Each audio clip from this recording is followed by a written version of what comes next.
திசையில இந்த தேர்தலை கிடைத்தாங்க.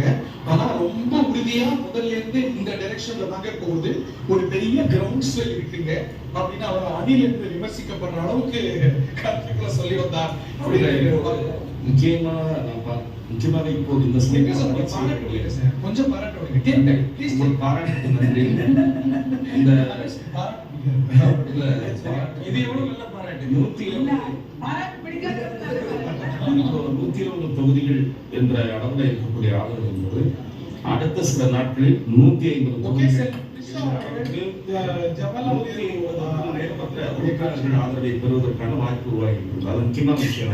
150க்கும் மேற்பட்ட உறுப்பினர்களை பெறுவதற்கான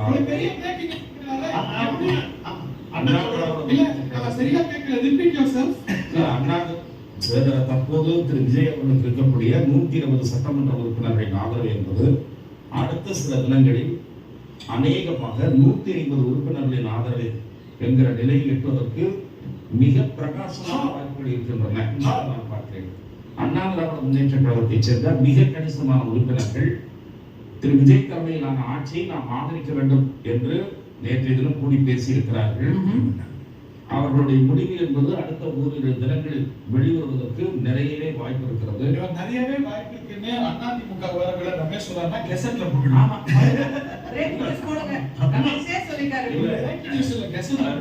காரணம் என்று சொன்னால் திராவிட முன்னேற்ற கழகத்தின் ஆதரவை பெற்று எடப்பாடி பழனிசாமி அவர்கள் முதலமைச்சராவதற்கான முயற்சிகள் நடைபெற்றன.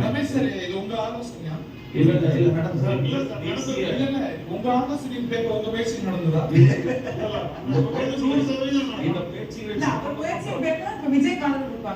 பேச்சுகளில் சம்பந்தப்பட்டவர்கள் அந்த நண்பர்கள் பிஆர் பாண்டியன், பீட்டர் அல்போன்ஸ், இவங்க ஸ்ரீமான் இல்லையா? விஜய் அவருடைய நண்பர். அதெல்லாம் நம்ம தெரியல பார்த்தோம். திரிஷா அவர்கள் வருகிறார்.